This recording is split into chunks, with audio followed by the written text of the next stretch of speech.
আমরা প্রত্যেকেই কম বেশি ইন্টারনেট সার্ভ করে থাকি, কিন্তু কতজন এর গভীরে ডুব দিয়েছে? এর অতলে আছে গভীর রহস্য, সেটা আমরা অনেকেই জানি না। আর এখানেই চলে অনেক অজানা অচেনা অন্ধকার জগতের নৃশংস খেলা। কি জানতে ইচ্ছে করছে তো?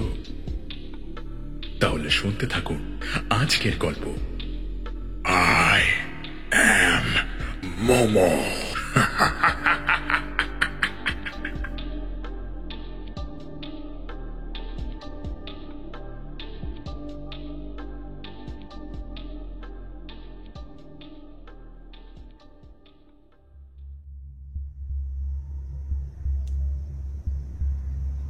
তুমি অনেকটা পথ পেরিয়েছ, অনেক অসাধ্য সাধন করেছ।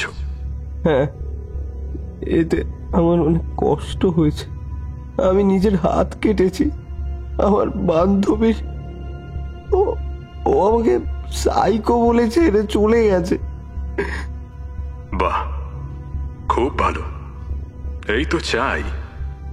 শোনো, যারা তোমায় ছেড়ে যাবার তারা যাবে, ওসব নিয়ে ভাববার সময় কার আছে? তোমাকে এবার আর একটু সাহস দেখাতে হবে। কানে হেডফোন তো গোঁজাই আছে, এবার ধীরে ধীরে ছাদে চলে যাও। এত রাতে ছাদে কেন?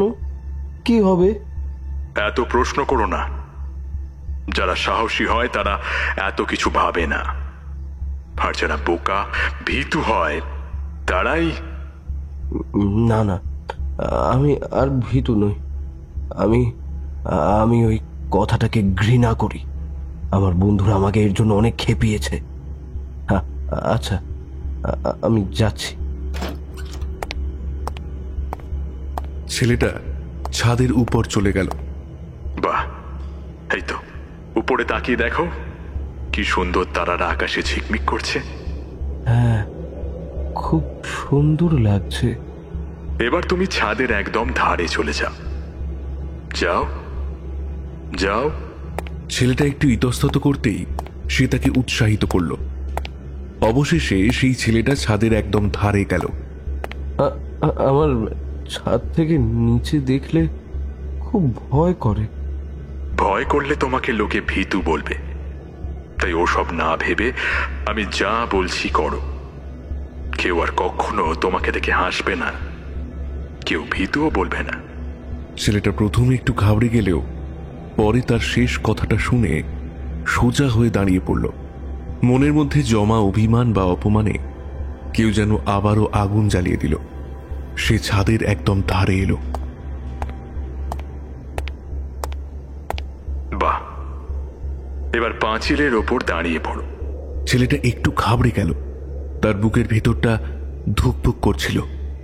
সে বলল, আমার বড় ভয় করছে। পড়ে যাব তো। এটা করতে পারবো না। ছি ছি, লোকে তোমায় ঠিকই বলে। তুমি সত্যি একটা লুজার। তুমি এই খেলার যোগ্যও নও। তুমি তুমি কুইট করো, আর কখনো এই খেলা খেলতে এসো না, বুঝেছো? এটা লুজারদের খেলা নয়। না না না না, আমি আমি লুজার নই। আমি আমি উইনার। হ্যাঁ, আমি উইনার। আমি ব্রেভ। প্লিজ প্লিজ আমাকে খেলা থেকে বের করে দিও না। ছেলেটা অনুনয় বিনয় করতে লাগলো। না না, তোমাকে দিয়ে সব হবে না। আবারও একটু পরে তুমি নাই বলবে। না, বিশ্বাস করুন, আমি বলবো না। আমি খেলবো। হ্যাঁ, একবার একবার দয়া করে সুযোগটা দিন প্লিজ, একবার। এই শেষবারের মতো, ঠিক আছে? ওঠো, ছাদের পাঁচিলের ওপর ওঠো। হ্যাঁ, ঠিক আছে, আমি উঠছি, কিন্তু একটু আস্তে। ঠিক আছে, তুমি গলায় মোবাইলটা ঝুলিয়ে নাও। তারপর পাঁচিলের ওপর উঠে এক হাত ছড়িয়ে দিয়ে তোমার গার্লফ্রেন্ডের নাম ধরে লাভ ইউ বলবে। তারপর একটা ছবি তুলে সোশ্যাল মিডিয়ায় পোস্ট করবে, আর তুমি কিভাবে দাঁড়িয়ে আছো সেটাও বলতে থাকবে। না, তুমি ওসব করবে না। ওয়েট, আমাকে ভাবতে দাও। হ্যাঁ, তুমি লাইভে থেকে সব করবে, বুঝেছো? ছেলেটি কাঁপা কাঁপা গলায় বলল, কিন্তু তাহলে আপনি আমাকে দেখবেন কি করে? অচেনা লোকটা একটু হেসে বলল, আমি তোমার সোশ্যাল মিডিয়া থেকে সব পেয়ে যাব। ডোন্ট ওয়ারি বেটা, ওসব নিয়ে তুমি ভেবো না। সো কুইক মাই বয়। এটা না করলেই নয়, আর কোনো উপায় নেই। Rule is rule. তাছাড়া তোমার ইচ্ছে করে না আবার তোমার গার্লফ্রেন্ড তোমার কাছে ফিরে আসুক, বন্ধুরা তোমাকে রেসপেক্ট করুক? তাহলে এত সেটি কেন তুমি? যদি পারো করো, আদারওয়াইজ কুইট করো। নিশ্চয়ই, আমি এক্ষুনি সব করছি। Thank you. ছেলেটা ছাদের পাঁচিলের উপর উঠতে গিয়ে প্রথমে নিচের দিকে তাকিয়ে ভয় পেয়ে গেল। তার বুকের ধুকপুকানি ভীষণ বেড়ে গিয়েছিল, গলা শুকিয়ে গেল। কি করবে সে? মন থেকে করতে ইচ্ছে করলেও সাহসে কুলোচ্ছে না। অচেনা লোকটা ধমক দিয়ে বলল, সময় চলে যাচ্ছে, কি করছো কি তুমি? এত ঘাবড়ালে এই খেলা তুমি কিছুতেই জিততে পারবে না। এটা ভীতুদের খেলা নয়, এটা ডিয়ার লোকেদের খেলা, বুঝেছো? So do it quick. না না না না না, আমি করছি। ছেলেটা ধমক খেয়ে খুব সাবধানে ছাদের পাঁচিলের উপর উঠতে গিয়ে হড়কে পড়ে গেল। আমি তোমাকে 2 মিনিট সময় দিলাম। আমি তার মধ্যে সোশ্যাল মিডিয়ার লাইভে তোমায় না দেখলে আর খেলার প্রাইজ 2 লাখ টাকা দেব না, আর কোনোদিন খেলতেও পারবে না।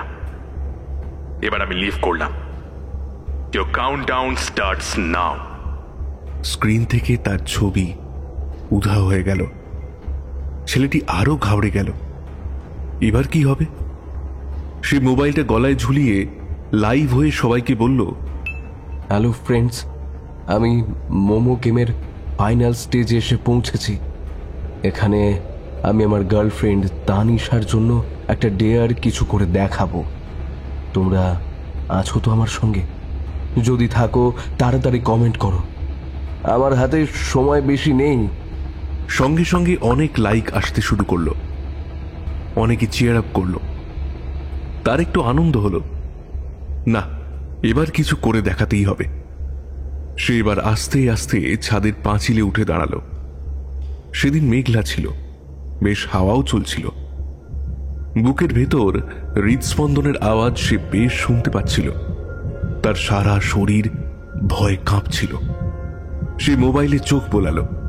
সব বন্ধু তাকে এক্ষুনি নেমে পড়তে বলল। বহু লোক সাবধানও করল, কিন্তু কেউ কেউ আগের মতো তাকে আবারও এনকারেজও করল। কিন্তু তার হাতে আর কোনোই অপশন নেই। তাকে ডেয়ার প্রমাণ করতেই হবে। তার পা দুটো টলমল করছে। সে ওই হাওয়ায় আর দাঁড়িয়ে থাকতে পারছে না। ভয়ে থরথর করে কাঁপছে সে। তার ওই অবস্থা দেখে অনেকে আবার টন্ট করল। আরে ভাই, এ তো ব্রেক ডান্স করছে। ভাই সাহসে না করলে এসব করিস কেন? সে চোখ বন্ধ করে একটা বড় নিঃশ্বাস ছাড়ল। এবার খুব সাবধানে সে তার একটা হাত আস্তে আস্তে বাড়িয়ে দিয়ে চিৎকার করে উঠল, তানিশা, আই লাভ। কথাটা শেষ হওয়ার আগেই তার শরীরটা একটা দমকা হাওয়ায় ডিসব্যালেন্স হয়ে ছাদ থেকে শূন্যে নিচে আরো নিচের দিকে পড়তে লাগলো।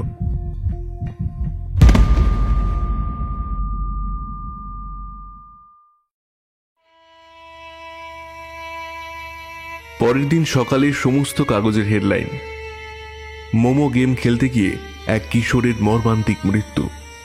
একটা ক্লাস 12-এর ছেলে মোমো গেম খেলতে গিয়ে নিজের বাড়ির ছাদ থেকে পড়ে গিয়ে মারা গেছে। রাত 12টার সময় বাড়ির সবাই যখন ঘুমোচ্ছিল তখন সে মোবাইলে লাইভে এসে মোমো নামক একটি গেম খেলতে গিয়ে মারা গেছে। বাবা মা স্বভাবতই খুবই ভেঙে পড়েছেন। এই নিয়ে সারা দেশে এই রকমই 4 জনের মৃত্যু হলো। প্রত্যেকেরই বয়স মোটামুটি 18 থেকে 25, কয়েকজনের বয়স 30 থেকে 32ও আছে। বোঝা যাচ্ছে যে এরা অল্প বয়সী ছেলেমেয়েদেরই বেশি টার্গেট করছে। প্রশাসন এই ব্যাপারটা নিয়ে খুবই উদ্বিগ্ন। কিভাবে এই মৃত্যু আটকানো যায় তা নিয়ে সবাই খুবই চিন্তিত।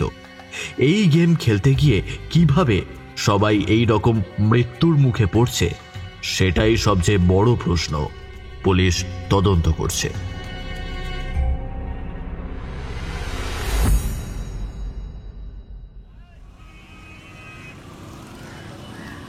বিকেলে রঘুর চায়ের দোকানে শুভ্রবাবু চা খেতে খেতে গল্প করছিলেন। এমন সময় একদল কলেজের ছেলেমেয়েরা হই হই করে ঢুকে পড়ল। তারা আসাতে রঘু ব্যস্ত হয়ে পড়ল। শুভ্রবাবু তাদের এই উচ্ছলতা বেশ পছন্দ করেন। তার শান্ত একঘেয়ে নিস্তরঙ্গ জীবনে হঠাৎ করেই আসা এই অনাকাঙ্ক্ষিত জোয়ারের ঢেউয়ের আন্দোলন তিনি বেশ এনজয় করেন। চায়ে চুমুক দিয়ে ওদের কথাবার্তা শুনছিলেন। হঠাৎই ওদের কথাবার্তার মধ্যে মোমো কথাটা শুনে তার কান খাড়া হয়ে গেল। তারপর তার ভুল ভাঙল, নিজেই হেসে ফেললেন। ওরা খাবার মোমোর কথা বলছিল। তার হাসিটা একটু জোরেই হয়েছিল, কারণ ওই ছেলেমেয়েরা তার দিকে একটু অবাক হয়েই তাকালো। তিনি নিজের ভুল বুঝতে পেরে ওদের দিকে হাত তুলে বললেন,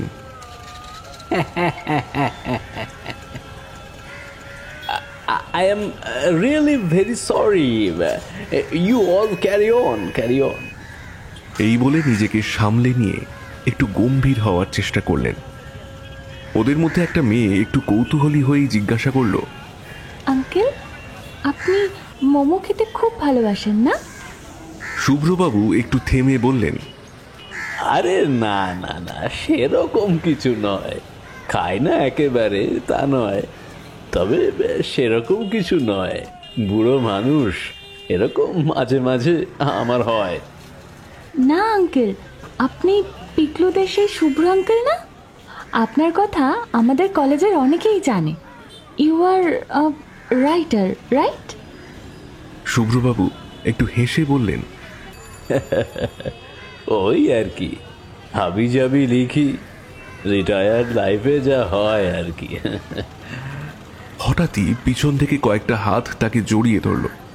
তিনি পিছন ফিরে দেখেন পিকলুদের পুরো গ্রুপ এসে পড়েছে। তিনি হঠাৎই তাদের দেখে বড় খুশি হলেন। আরে তা তোমরা কখন এলে? বসো বসো। পিকলু সবার জন্য চায়ের অর্ডার দিল। তারপর ওরা সবাই শুভ্রবাবুকে একেবারে ঘিরে ধরল। হয়ে গেল, তাহলে তো তুমি আর নড়বা না। মর্নিং ওয়াকও বন্ধ হয়ে গেছি বহুত দিন, এবার ইভিনিং ওয়াকও তাহলে বন্ধ হয়ে গেল। হঠাৎই ভিড়ের মধ্যে থেকে কখন হরিদা এসে শুভ্রবাবুকে ধমকাতে শুরু করল। শুভ্রবাবু এবার একটু অপ্রস্তুত হয়েই ওকে ধমক লাগালেন, তুই বেশি গার্জেনগিরি ফলাসনি তো। হ্যাঁ, কাল থেকে বেরুবো, তুই এখন বাড়ি যা যা। হরিদা রেগে বলল, তোমার শরীর তুমি বুঝবা, মর্গা যাও। এই বলে বেশ রাগের সঙ্গে গটগট করে হেঁটে চলে গেল। পিকলুরা সবাই মিলে বলল, না আঙ্কেল, আগে শরীরটা দেখুন, গল্প তো পরেও হতে পারে। আরে না না, রোজই তো হাঁটাহাঁটি হয়, একদিন বাদ গেলে কিছু মহাভারত অশুদ্ধ হবে না, বুঝলে? আসলে তোমাদের সঙ্গে কথা বলে না আমি আমার সেই কলেজ লাইফে ফিরে যাই যেন। এই বুড়ো থেকে পিছন দিকে এক লাফে 30 বছর পিছিয়ে যাই। আর তাছাড়া ছেলে, বৌমা, নাতি সবাই তো বিদেশে থাকে। হরি আর আমি একা থাকি, তো তাই একটু গল্প গুজব করলে মনটাও বেশ সতেজ লাগে, কি তাই না? আপনারা কি আলোচনা করছিলেন বলুন তো? না, আসলে কয়েকজন আলোচনা করছিল খাবার মোমো নিয়ে। তা আমার মনে পড়ে গেল অন্য এক মোমোর কথা। বেশ কিছু বছর আগে মোমো নামে একটি গেম সারা বিশ্বে ত্রাসের সৃষ্টি করেছিল। মোমো? সেটা কি গেম? আঙ্কেল, নামটা একটু চেনা চেনা মনে হচ্ছে, ব্যাপারটা কি বলো তো? দেখো, এটা একটা অনলাইন গেম, কিন্তু এই গেমটা এতটাই ডেঞ্জারাস ছিল যে এই গেমটা ছেড়ে কেউই কুইট করতে পারতো না, মানে যতক্ষণ না ওরা চাইবে। দেখো, এই গেমে তোমাকে অনেক খেলা খেলতে হবে, সেগুলো খেলার মাধ্যমেই তোমরা সেই স্টেজগুলো পেরিয়ে যাবে। এতেই তোমাদের খেলার উপর ইন্টারেস্ট গ্রো করবে।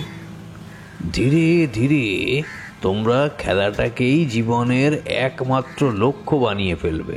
তোমাদের এটাই মনে হবে। হ্যাঁ, ওই টার্গেটগুলো পেরোতে পেরোতেই তোমরা যখন খেলার শেষ স্টেজে পৌঁছবে, তখন তোমাকে এমন একটা টার্গেট দেবে যেটা পেরোতে গিয়ে তোমাদের লাইফে রিস্ক নিতে হবে। আর ওটা পার করতে গিয়েই বেশিরভাগ ছেলে মেয়েদেরই তো মৃত্যু হয়েছে। এই জন্যই তো মোমো গেমটা এতটাই ডেঞ্জারাস। এই গেমটা প্রধানত তোমাদের মতো ওই অল্প বয়সী ছেলে মেয়েরাই খেলে। তোমাদের মতো ডেসপারেট ভাব বেশিরভাগেরই থাকে। তোমরা আমাদের থেকে অনেক বেশি সাহসী হও, আমাদের থেকে অনেক বেশি এনার্জেটিকও, কিন্তু আমাদের মধ্যে যে একটা স্থিতধী ব্যাপারটা থাকে সেটা তোমাদের ক্ষেত্রে কম থাকে। এটা দোষের কিছু নয়, তোমাদের বয়সে আমরাও ওই রকমই ছিলাম। হ্যাঁ, এই ব্যাপারটাকেই ওরা কাজে লাগায়, ফলে বহু ছেলেমেয়েরা সারা বিশ্ব জুড়ে মারা গেছে বা যায়। বাবা, আমাদের দেশেও এটা হয়েছিল? ভেবেই তো বেশ ভয় ভয় করছে। আচ্ছা আঙ্কেল, কি হয়েছিল? বেশ একটু গল্পের ছলে বলো না। বেশ, তাহলে শোনো। বেশ কিছু বছর আগে সারা পৃথিবী জুড়ে এই ধরনের যতগুলো খেলা চালু হয়েছিল, তার মধ্যে মোমোটাই সব থেকে ভয়ানক বলা চলে। সারা পৃথিবী জুড়ে এটা চললেও বিদেশে এর প্রভাব পড়ে সবচেয়ে বেশি। সর্বাধিক মৃত্যুর পরিসংখ্যান কিন্তু বিদেশের মাটিতেই। হ্যাঁ, আমাদের দেশেও এইরকম একটা দুটো কেস হওয়ার পর সরকার থেকে বেশ নড়েচড়ে বসা হলো। এবার আমি গল্পের ছলেই বলছি।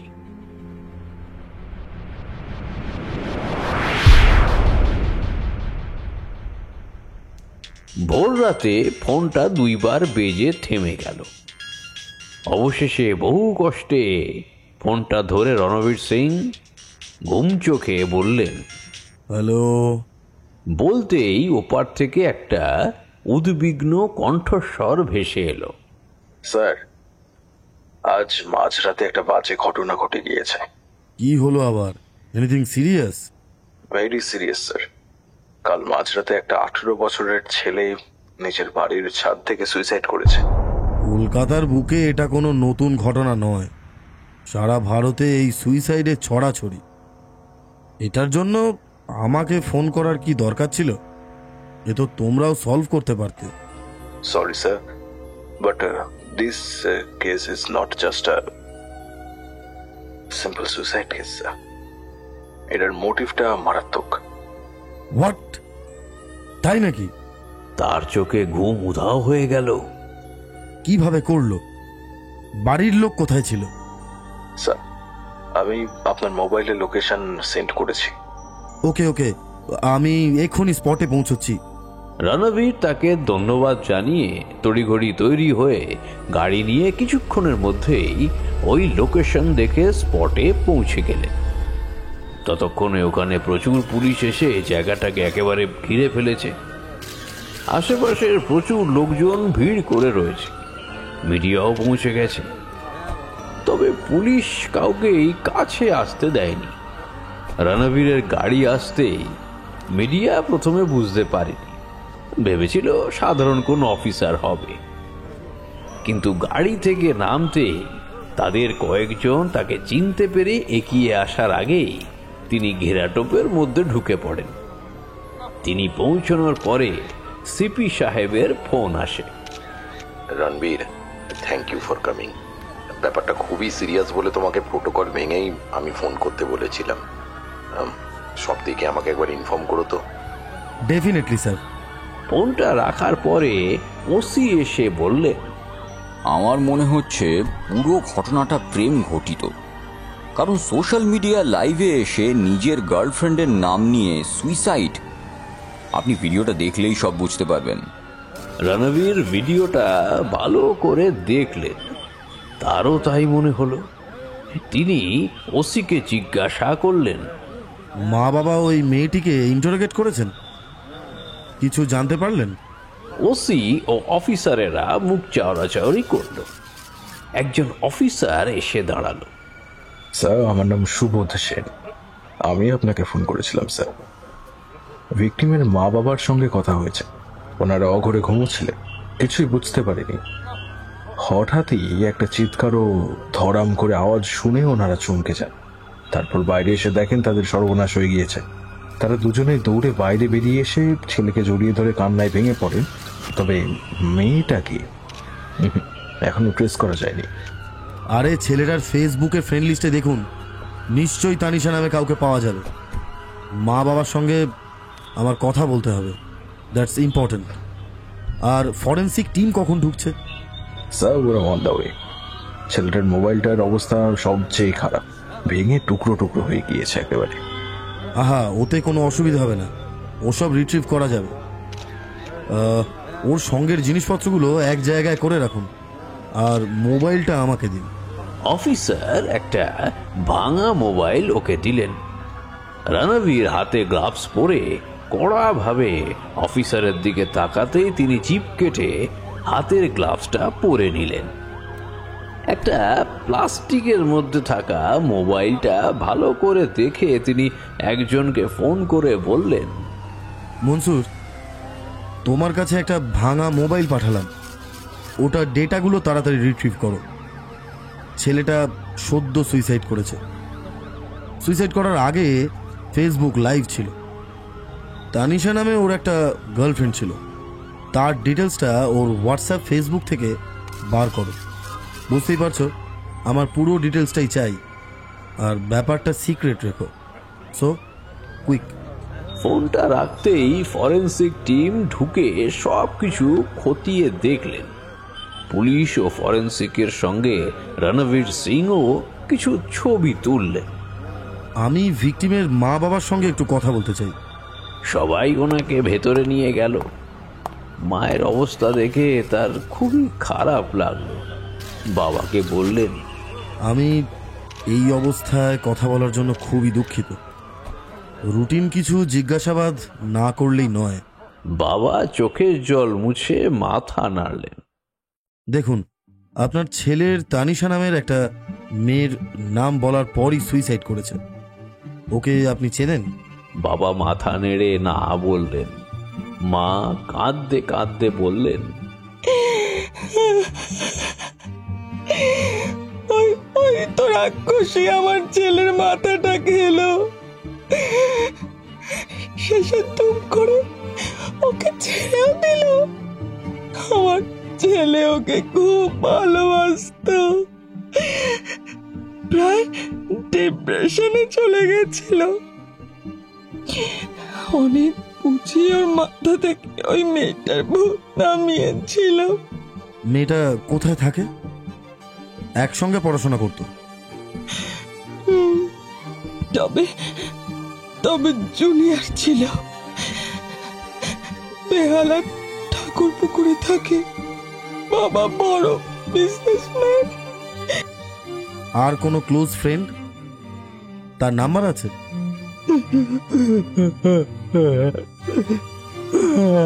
রনি, নাম্বার লিখে দিচ্ছি।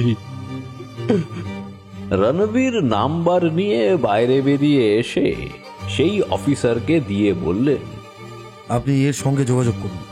তিনি সঙ্গে সঙ্গে ফোন করে রনির সাথে কথা বলে তাকে দিলেন। তুমি আমাকে তানিশার নাম্বারটা দাও। সোহম কি কোনো কিছুতে জড়িয়ে পড়েছিল? এটা হঠাৎ করেই হলো, নাকি ও তোমাদের সঙ্গে এই ব্যাপারে কিছু বলেছিল? না, তবে তানিশার সঙ্গে সম্পর্কটা কেটে যাওয়া ও মন থেকে মেনে নিতে পারেনি।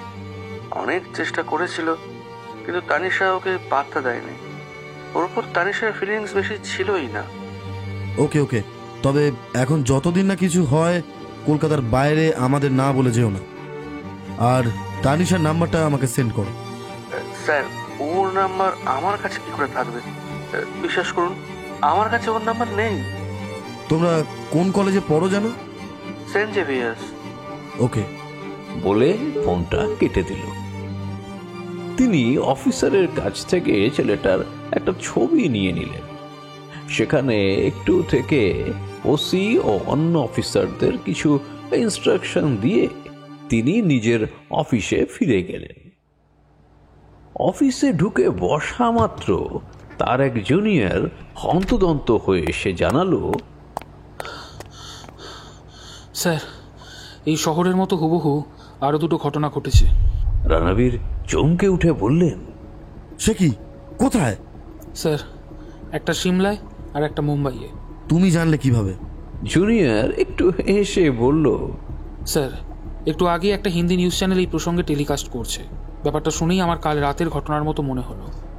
রণবীর নিজের কেবিনের টিভিটা চালিয়ে দিলেন। সত্যি এই দুই জায়গার খবর বলছে। তিনি সিমলার মেয়েটার ছবি দেখে মোবাইল ক্যামেরা দিয়ে ছবি তুলে নিলেন। তারপর যখন মুম্বাইয়ের ছেলেটার ছবি দেখালো, তিনি তারও একটা ছবি তুলে সেটা জুনিয়রকে প্রিন্ট করে আনতে বললেন। একটু পরে সে দুটো ছবি এনে তাকে দিল। তিনি 3টি ছবি পর পর একটা বোর্ডে টাঙিয়ে দিলেন। ভালো করে ছবিগুলো দেখলেন। তারপর টিভিতে রানিং খবর থেকে কয়েকটি ইনফরমেশন তিনি টুকে রাখলেন। ইন্টারনেট ঘেঁটে এইসব ছেলে মেয়েদের ফেসবুক চেক করতে শুরু করলেন। অনেকগুলো ওপেন ছিল, আর কিছু ছিল লক করা। সেগুলো নিজের ইনফ্লুয়েন্স কাজে লাগিয়ে সেই প্রোফাইলগুলোকেও অ্যাক্সেস করলেন। কয়েকদিন কেটে গেল তার এই সব কাজকর্ম করতে। ততক্ষণে তার কাছে অফিসিয়ালি কেসটা এসে গেছে।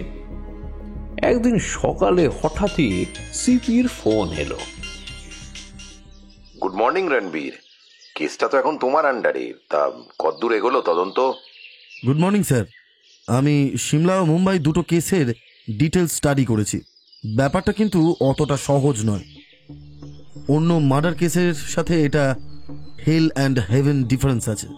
Interesting, carry on Ranbir. সব কটা ছেলেমেয়েরা কম্পিউটারের এক্সপার্ট ছিল।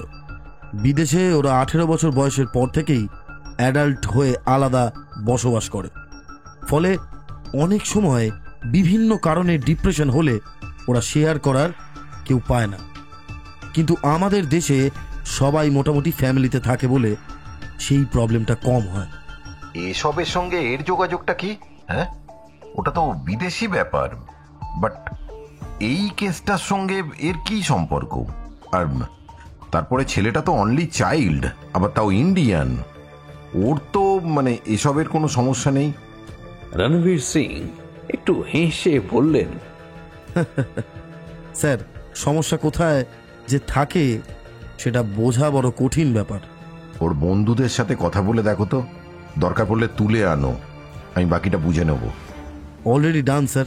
ছেলেটা বড্ড ইন্ট্রোভার্ট ছিল, ফলে ওর সব কিছু বন্ধুরাও জানে না। শুধু জানে তানিশার সঙ্গে ব্রেকআপের পরে ও খুবই আপসেট হয়ে পড়েছিল। তাহলে তো প্রেম ঘটিত ব্যাপার, প্রবলেম সলভড? না স্যার, ব্যাপারটা অতটাও সহজ নয়। আমি তানিশার সঙ্গে কথা না বলে জানতে পারবো না। তা এখনো ওয়েট করছো কেন? গো গেট হার। আমি তো বলছি কোনো সমস্যা হলে আমি আছি। জানি স্যার, আমি ওদের কলেজে গিয়ে তানিশের সঙ্গে যোগাযোগ করার চেষ্টা করেছিলাম, কিন্তু ও কলেজ ছেড়ে দিয়েছে। কলেজের রেজিস্টারে ওর দেওয়া অ্যাড্রেসেও এখন ওরা থাকে না। ওরা পাড়ার লোকজনের সঙ্গে বেশি মিশতো না, ফলে কোথায় গেছে কেউ জানে না। দেখো, ভেরি ফ্র্যাঙ্ক, মিডিয়ার চাপ আছে, উপর মহলের নির্দেশ আছে, যত শীঘ্র সম্ভব এই ব্যাপারটা সুরাহা করতে হবে। আর বেশি অসুবিধা হলে প্রেম ঘটিত বলে ব্যাপারটা ক্লোজ করে দেওয়াই ভালো। কি বলছেন স্যার? আমি ওর মা বাবার সঙ্গে দেখা করেছিলাম, চোখে দেখা যাচ্ছে না স্যার। একমাত্র সন্তান এইভাবে মারা গেল। আমি তো তোমার ভালোর জন্যই বলছিলাম। একটু পরেই মানুষগুলো আর মিডিয়া তোমার এফিসিয়েন্সি নিয়ে প্রশ্ন তুলবে। উপর থেকে তোমার উপরেও চাপ আসবে, সবই জানে। তাই যা করবে তাড়াতাড়ি। চেষ্টা করছি স্যার। জয় হিন্দ। ফোনটা রাখার সঙ্গে সঙ্গে আবারও ফোনটা বেজে উঠল। Yes sir. হ্যালো স্যার, আমি মনসুর। আপনাকে অনেকক্ষণ ধরেই ফোনে ট্রাই করছিলাম স্যার। আসলে সিপি সাহেবের সাথে কথা হচ্ছিল, তাই ঠিক বুঝতে পারিনি। বলো, কি খবর? Any update? হ্যাঁ স্যার, আমি ওর মোবাইল থেকে ডেটা রিট্রিভ করেছি। পুরোটা না হলে অনেকটাই। এতেই আপনার কিছুটা উপকার হবে বলে মনে হচ্ছে। আমি আপনার আইফোনে পাঠাবো ভেবেছিলাম, বাট আমার ভাইকে দিয়ে পেন ড্রাইভে লোড করে পাঠালাম। আপনি তো ডিপ নেট ইউজ করেন, তাই এভাবে পাঠাতে হলো। রণবীর অবাক হয়ে জিজ্ঞাসা করলো, কি বললে? Deep net? সেটা কি?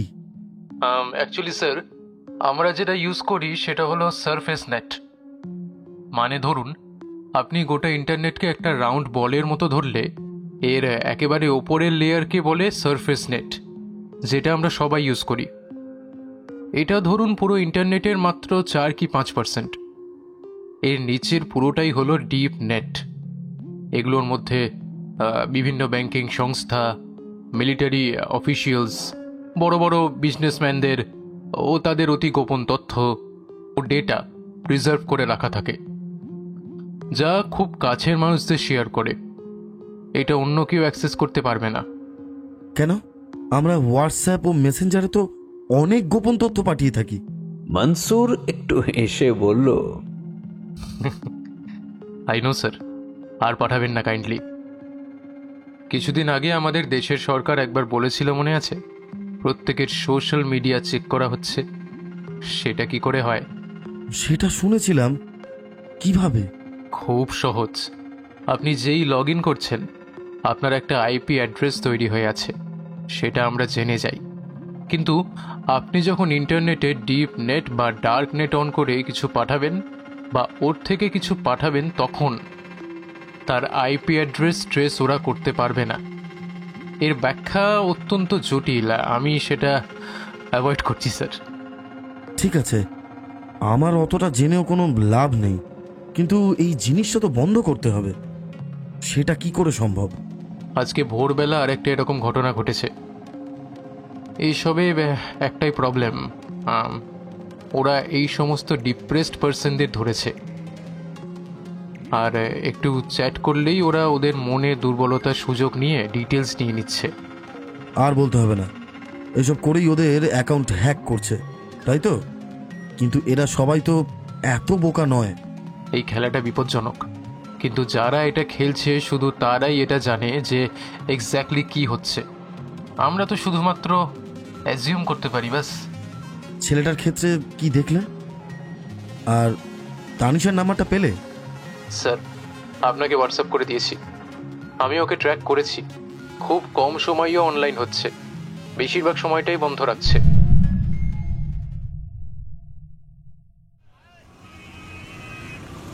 স্বপ্ন হঠাৎই শুভ্রবাবুকে গল্পের মাঝে বাধা দিয়ে জিজ্ঞাসা করলো, আঙ্কেল, একটু ইন্টারাপ্ট করলাম, ব্যাপারটা একটু বুঝিয়ে বলবেন? শুভ্রবাবু একটু হেসে বললেন, দেখো, আমরা ইন্টারনেটের সারফেসে বেশিরভাগ ঘোরাঘুরি করি। এই যে হোয়াটসঅ্যাপ, ফেসবুক, ইনস্টাগ্রাম ইত্যাদি, এগুলো মাত্র 8%। বাকি পুরোটাই হলো ডিপ নেট। তারও ভিতরে থাকে ডার্ক নেট। ইন্টারনেটকে একটা বল ভাবলে এর ভিতরে টোটাল 8টা লেয়ার আছে। যত ক্রিমিনাল অ্যাক্টিভিটিস সব এই ডার্ক নেটের মাধ্যমেই হয়, মানে ভেতরের লেয়ারে। শেষের দিকটা অপারেট করে সহজ কথায় ওই মাফিয়ারা। সেখানে টর ব্রাউজার দিয়েও ঢোকা যায় না। এটা জটিল তত্ত্ব, পরে এক সময় বলবো। কিভাবে ডার্কনেট দিয়ে এসব হয়? দেখো, খুব সহজ ভাষায় বলছি, বেশি ডিপে ঢুকবো না। ডার্কনেট যা ডার্ক ওয়েব গঠন করে, তার মধ্যে রয়েছে ছোট বন্ধু থেকে বন্ধু নেটওয়ার্ক, সেই সাথে বড় জনপ্রিয় নেটওয়ার্ক যেমন টর, ফ্রিনেট, 12P এবং রাইফেল, যেগুলো পাবলিক প্রতিষ্ঠান এবং ব্যক্তিদের দ্বারা পরিচালিত হয়। ডার্ক ওয়েবের ব্যবহারকারীরা এনক্রিপ্ট না করা প্রকৃতির কারণে নিয়মিত ওয়েবকে ক্লিয়ারনেট হিসেবে উল্লেখ করেন। টর, ডার্ক ওয়েব বা অনিয়ন ল্যান্ড, এটা সাধারণের কাছে সবচেয়ে ব্যবহৃত সার্চ ইঞ্জিন। ডার্ক ওয়েব প্রায় ডিপ ওয়েবের সাথে বিভ্রান্ত হয়। ওয়েবের অংশগুলি সার্চ ইঞ্জিন দ্বারা ইন্ডেক্স করা হয় না। ডার্ক ওয়েব শব্দটি প্রথম 2009 সালে উদ্ভূত হয়েছিল। যাই হোক, আসল ডার্ক ওয়েব কখন প্রথম আবির্ভূত হয় তা অজানা। অনেক ইন্টারনেট ব্যবহারকারী শুধুমাত্র সারফেস ওয়েব ব্যবহার করেন, এমন ডেটা যা একটি সাধারণ ওয়েব ব্রাউজার দ্বারা অ্যাক্সেস করা যায়। ডার্ক ওয়েব গভীর ওয়েবের একটি ছোট অংশ গঠন করে, তবে এর বিষয়বস্তু অ্যাক্সেস করার জন্য কাস্টম সফটওয়্যার প্রয়োজন। এই বিভ্রান্তি কমপক্ষে 2009 থেকে শুরু হয়েছে। তারপর থেকে বিশেষ করে সিল্ক রোডের প্রতিবেদনে দুটি শব্দ প্রায় একত্রিত হয়েছে। ডার্ক ওয়েব ডার্কনেট ওয়েবসাইট নামেও পরিচিত। শুধুমাত্র টর বা দ্য অনিয়ন রাউটিং প্রজেক্টের মতো নেটওয়ার্কের মাধ্যমে অ্যাক্সেসযোগ্য, যা বিশেষভাবে ডার্ক ওয়েবের জন্য তৈরি করা হয়েছে। টর ব্রাউজার এবং টর অ্যাক্সেসযোগ্য সাইটগুলি ডার্কনেট ব্যবহারকারীদের মধ্যে ব্যাপকভাবে ব্যবহৃত হয় এবং অনিয়ন ডোমেন দ্বারা চিহ্নিত করা যেতে পারে। টর ব্রাউজারগুলি ব্যবহারকারীর জন্য এনক্রিপ্টেড এন্ট্রি পয়েন্ট এবং পথ তৈরি করে, তাদের ডার্ক ওয়েব অনুসন্ধান এবং অ্যাকশনগুলি বেনামি হতে দেয়।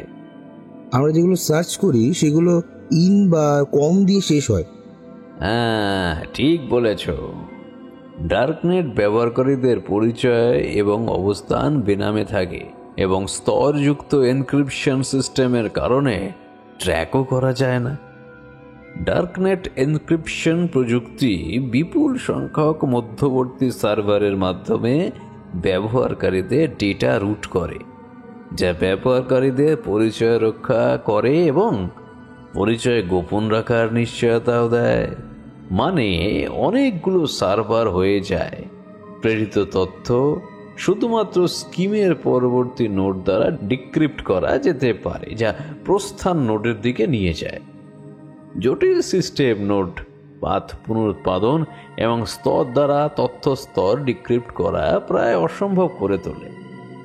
উচ্চ স্তরের এনক্রিপশনের কারণে ওয়েবসাইটগুলো তাদের ব্যবহারকারীদের ভৌগোলিক অবস্থান এবং আইপি ট্র্যাক করতে পারে না এবং ব্যবহারকারীরা হোস্ট সম্পর্কে এই তথ্য পেতে সক্ষম হয় না। এইভাবে ডার্কনেট ব্যবহারকারীদের মধ্যে যোগাযোগ অত্যন্ত এনক্রিপ্টেড, যা ব্যবহারকারীদের গোপনীয়ভাবে কথা বলতে, ব্লক করতে এবং ফাইল শেয়ার করতে দেয়। ওকে, কিছুটা বুঝলাম। আসল গল্পে ফেরত এবার। ওই জন্যই তো বললাম, যারা তোমরা কম্পিউটারের স্টুডেন্ট আছো তাদের পরে বলবো। যাই হোক, তো এবার আসল গল্পে ফেরা যাক। সবাই মাথা নাড়ল। শুভ্রবাবু আবারও বলতে শুরু করলেন। স্যার, এই ডিপ নেটের প্রথম ইউজ নেভি সেকেন্ড ওয়ার্ল্ড ওয়ারের সময় শুরু করেছিল, তাদের সিক্রেট কমিউনিকেশন বা ওই তথ্য আদান প্রদানের জন্য। সেটা পরে পাবলিক করে দেওয়া হয়, ফলেই এত বিপদ। ওকে, এরকম একটা কিছু শুনেছিলাম মনে হয়। যাই হোক, তুমি তানিশাকে লোকেট করার চেষ্টা করো। She is a big clue for us. আমি আমার লোকজন লাগিয়ে রেখেছি স্যার, যখনই ওকে অনলাইন দেখবো ট্র্যাক করব। শুধু তাই নয়, 18-19 বছর বয়সের তানিশা নামের মেয়ে সিম কার্ড যত ইস্যু হয়েছে তাদের সবাইকে ট্র্যাক করছি আমি। যদি ও নিয়ে নিজের নামেও অন্য কোনো সিম কার্ড নিয়ে থাকে তাহলে ও ফাঁদে পড়বে। আর ওর মা বাবার নামও কলেজ রেজিস্টার থেকে নিয়েছি। তাদেরকেও ট্র্যাক করতে হবে। ওকে স্যার, বাট এটা কেন? মেয়ে প্রেমে পড়েছে এরকম দেখলে তো খুব কনজারভেটিভ ফ্যামিলি এরকম আগেও করেছে। ওদের তড়িঘড়ি ওখান থেকে তল্পিতল্পা গুটিয়ে যাওয়াটা আমার অস্বাভাবিক লেগেছে, যেখানে মেয়েটার দিক থেকে অতটা আবেগ ছিল না। রণবীর একটু থেমে বললেন, আমি চেষ্টা করে দেখি। ওকে, থ্যাংক ইউ। কয়েকদিন কাটার পর একদিন সকালে আবারও ফোন পেয়ে রণবীর সিং চমকে উঠলেন। স্যার, মেয়েটার সিমটা অন পেয়েছি, তবে ওর নামে নেওয়া নতুন সিম আমি ডিটেলস চেক করেছি, তাই আমি ওর সঙ্গে যোগাযোগ করেছি। আপনি ওর সঙ্গে যোগাযোগ করুন প্লিজ। তুমি নিজে কেন কথা বললে না? একবার ফোনটা না ধরে সুইচ অফ করে দিল স্যার। সে কি মুশকিল হলো। কয়েকদিন পর রণবীর অফিসে বসে কাজ করছিলেন, হঠাৎ আবার ফোনটা বেজে উঠল। হ্যাঁ বলো, কি হলো? ফোনটা ধরলো? স্যার, একবার কথা বলে দেখুন। কিন্তু আমার ফোনটা ধরবে কি? তোমারটাই ধরছে না। আমার মনে হয় সেটা কখনোই করবে না স্যার। ওকে আমি ধমকেছি, ও নিজেও বেশ ঘাবড়ে আছে। স্যার, আপনি একবার কথা বলে তো দেখুন। যাবে আর কোথায়? IP address already hacked. পুলিশের লোকই হ্যাকার। ভালো ভালো, ঠিক আছে, কথা বলছি। ওকে বলে ফোনটা ছেড়ে এক মুহূর্ত নিজে কথা বলার জন্য তৈরি হয়ে নিল। তারপর মেয়েটার নাম্বারটা বের করে ফোন করলো। একবারেই মেয়েটা ফোনটা ধরে বেশ ভয়ার্ত কণ্ঠস্বরে কথা বলল। স্যার, বিশ্বাস করেন আমি কিছুই জানি না। ও এক তরফ প্যার করতো পাগলের মতো। আমি ওকে সমঝাইয়ে পারলাম না, তখন ফেড আপ হয়ে সরে আসলাম। তানিশা হাঁপাচ্ছিল। ডোন্ট ওয়ারি, নার্ভাস হও না। আমরা তোমার কাছ থেকে যা ঘটেছে সেটাই জানতে চাই। টেনশন করো না, রিল্যাক্স, ওকে? তানিশা একটু থেমে বলল, আমি যখন খবর পেলাম ও সুইসাইড করেছে, আমি তো প্রথমে বিশ্বাসও করিনি। সোচা থা দোস্তরা মজাক করছে, কিন্তু ওরা যখন আমাকে ফেসবুকে ওর লাইভের রেকর্ডের ভিডিওটা দেখালো, তখন আমি খুব নার্ভাস হয়ে মম और डैड के सभी डिटेल्स बोला। थोड़ा घबरा गए, मामा को फोन किया था।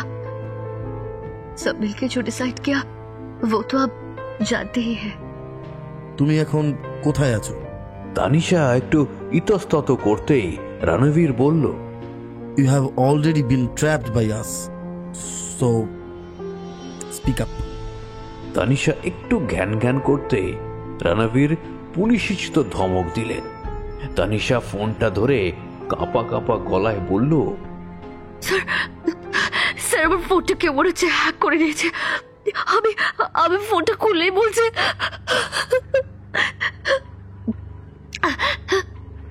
কথাটা বলার আগেই সে হাউ মাউ করে কেঁদে ফেলল। কি বলছে বলো? কোনো ভয় নেই, আমি এখন তোমার পাশে আছি। তানিশা কাঁদতে কাঁদতে বলল, আমরা লখনৌতে পালিয়ে এসেছি। ভাবলাম যদি লোকাল কেউ হয় তাহলে নজদিক আসতে পারবে না। পুলিশকে জানালে না কেন? তারপর কি হলো? न्यूज पावर पर दिन ही शाम को मेरा फोन हैक हो गया। हमको बोल रहा था मेरा नाम मोमो, इंग्लिश में। उसके बाद बोला मेरे साथ खेलो नहीं तो तुम्हारा लवर के जैसे हाल होगी। मैं बहुत डर गई।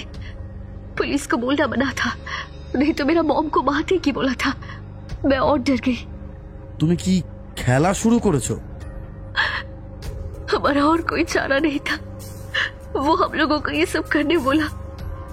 बाहर किसी के साथ बात करना मना था।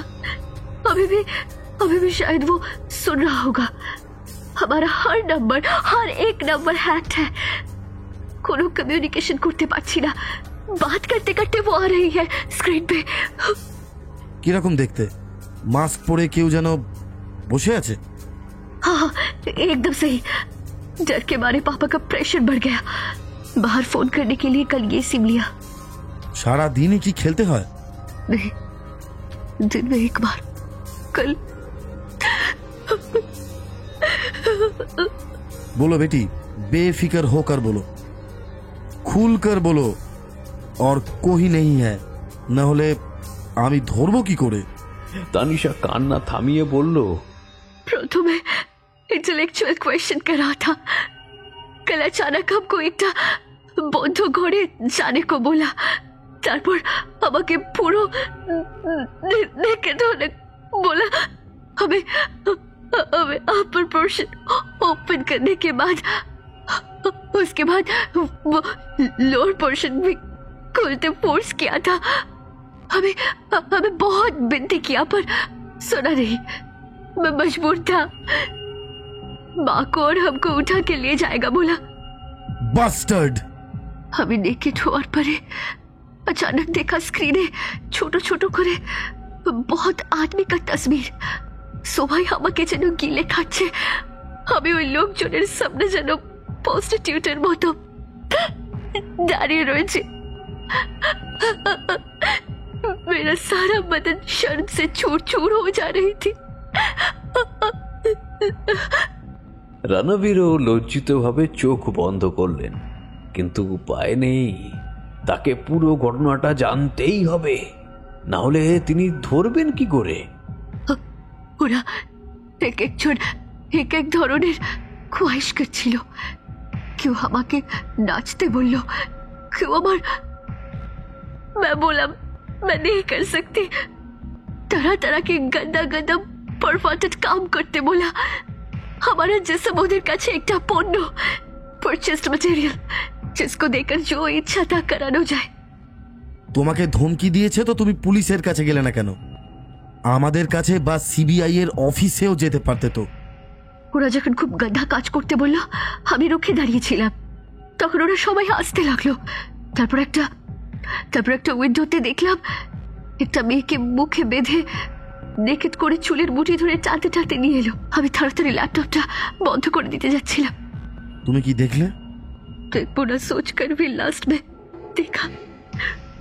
देखा कि हमारी मौसी की छोटी बेटी 14 साल की है। वो सिर्फ उसको देखकर मेरा होश उड़ गया था। शेकी, उसकी पता कैसे पता किया, कैसे उठाया? सर, उन लोगों को सब पता है। ওকে দেখে আমি ওরা যা বলেছিল সেগুলো করতে রাজি হয়ে গেলাম। সেগুলো করার পর ওরা আমাকে দিয়ে আরো ভালগার যতটা সম্ভব আপনি ভাবতে পারেন আমি বলতে পারবো না সেসব করলো। আমাকে বেবাস দেখে সবাই খুব এনজয় করছিল। আমার মনে হয় কি জানেন, ওরা এর জন্য মোটা টাকা দিয়েছিল। हमको जितना लाचार दिखेगा उसके ऊपर पैसा ज्यादा लगता है। তানিশা কথা শেষ করবার আগেই আবারও হাউ হাউ করে কেঁদে উঠল। রণবীর ফোনটা ধরে কি বলবেন কিছুই বুঝতে পারলেন না। বুকের ভেতর একটা অব্যক্ত যন্ত্রণা তার মতো দুধে পুলিশের মনকেও টলিয়ে দিল। রাগে তার সারা শরীরের রক্ত যেন টকবগিয়ে ফুটছে। ডোন্ট ক্রাই, ভেঙে পড়ো না। লুজাররা কাঁদে, তুমি কি লুজার হতে চাও? কি করব স্যার, আমার ইচ্ছা বলে আর কিছু রইল না। আচ্ছা, তুমি ল্যাপটপটাও ফোনটা সুইচ অফ করে দিলে না কেন? স্যার, সব রকম চেষ্টা করেছিলাম, কিন্তু কোনো কাজ করছিল না। ওরা আমার সারা ডিটেলস আগেই দেখিয়ে দিয়েছিল। আমার তখনকার কারেন্ট লোকেশনে ওদের লোক গাড়ি নিয়ে দাঁড়িয়েছিল। আমার কিছু করার ছিল না। ওরা আমার ফোনটাকেও পুরো হ্যাক করে নিয়েছিল। ওরা না চাইলে আমি কিছু করতে পারছিলাম না। তাহলে এখন তুমি কি করে কথা বলছো? এটা আমার নতুন ফোন আর নতুন সিম কার্ড, কিন্তু এর আগেও আমি চেষ্টা করেছিলাম। ওরা সবটাই হ্যাক করে নিয়েছে। ওকে, এইরকম যে হয় এটাই আমাদের আইডিয়া ছিল না। স্যার, ওই ছেলেটা কম্পিউটারের এক্সপার্ট ছিল। ও যখন কিছু করতে পারেনি তখন জানবেন এরা বড় মাথা। ওরা ওকে এইরকম কিছু একটা করতে বাধ্য করেছিল। আমি মেয়ে ছিলাম বলে আমার ইজ্জত নিয়ে খেললো। इन फ्यूचर भी खेलेगा बोला है। কিন্তু ওর তো জীবনটাই শেষ করে দিল। এসব নিয়ে লোকে বাঁচিয়েও ধরে স্যার। আমরা মানুষেরাই আর মানুষ নেই, এটাই সবচেয়ে বড় দুঃখের স্যার। তুমি তোমার ঠিকানা সেন্ড করো, আমার লোক তোমার কাছে পৌঁছে যাবে। আর যতটা তাড়াতাড়ি সম্ভব তুমি তোমার মোবাইলটা বন্ধ করে সিম খুলে ফেলো। ওকে স্যার, তবে মনে হয় থিঙ্ক পজিটিভ। আমি তোমার 24 ঘন্টা প্রোটেকশনের ব্যবস্থা করছি। তুমি ঠিকানা পাঠালেই 12 ঘন্টার মধ্যে আমি সব ব্যবস্থা করে ফেলবো। আমি পাঠালাম, তবে খুব সাবধানে স্যার, ওরা বড় সাংঘাতিক। ফোন রাখছি স্যার। ফোনটা কেটেই মোবাইলে ঠিকানা পেয়ে রণবীর সিপিকে ফোন করে সব কথা বললেন। দেখো, এটা ইন্টারস্টেট কা মামলা, এত তাড়াতাড়ি কিন্তু কিছু হয় না, একটা প্রসিডিওর আছে। It will take time. Sir, তার মাঝে পুরো একটা পরিবার শেষ হয়ে যাবে।